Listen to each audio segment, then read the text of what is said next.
ఇప్పుడు డ్రోన్ల గురించి తెలియని వారు ఉండరంటే అతిశయోక్తి కాదు. గత 3-4 ఏళ్లుగా డ్రోన్ పేరు ప్రపంచవ్యాప్తంగా మారుమోగుతుంది. ముఖ్యంగా డ్రోన్ కెమెరాలు ఇప్పుడు అందరికీ సుపరిచితమే. ఇప్పటి వరకు అనధికారికంగానే కొనసాగుతున్న డ్రోన్ల వినియోగానికి ఇకపై అధికారిక ఆమోదం లభించనుంది.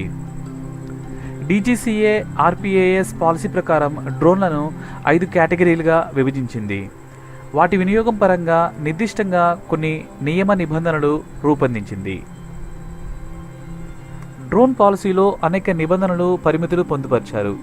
ఇలాంటి పరిస్థితిలో అసలు డ్రోన్ విధానంతో లభించే ఉద్యోగాలు ఏంటి, ఏ ఏ రంగాల్లో అవకాశాలు రానున్నాయి, కొత్త డ్రోన్ పాలసీ ఎవరికి అనుకూలం అనే సందేహాలు తలెత్తడం సహజం. ఇప్పటికే ఉన్న డ్రోన్ల వినియోగాన్ని మనం పరిగణలోకి తీసుకుంటే 10వ తరగతి మొదలు టెక్నికల్ గ్రాడ్యుయేట్స్ వరకు ముఖ్యంగా ఏరోడైనమిక్స్, ఏరోనాటిక్స్, ఎలక్ట్రానిక్స్ విద్యార్థులకు అవకాశాలు లభించే వీలుంది. అదేవిధంగా తాజా డ్రోన్ విధానం స్టార్టప్ ఔత్సాహికులకు స్వయం ఉపాధి ఒక సరికొత్త మార్గంగా నిలవనుంది. డ్రోన్ పైలట్ శిక్షణా సంస్థలు ఇండియన్ ఇన్స్టిట్యూట్ ఆఫ్ డ్రోన్స్, మావన్ drone academy, Indian academy of drones, national drone school, institute of drone technology ఈ సంస్థలు డ్రోన్ పైలట్ మీద శిక్షణ ఇస్తున్నాయి. డ్రోన్ పాలసీ ముఖ్యాంశాలు: నానో మైక్రో డ్రోన్స్ వినియోగంలో ఎలాంటి అనుమతులు అవసరం లేదు. మిగతా కేటగిరీల్లో సంబంధిత అధికార వర్గాల అనుమతి తప్పనిసరి.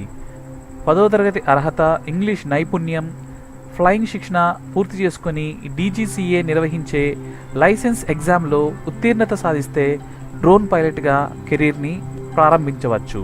డ్రోన్ పైలట్లకు ఆకర్షణీయమైన వేతనాలు లభించే వీలుంది. ఇది సగటున నెలకు 25,000 రూపాయలు.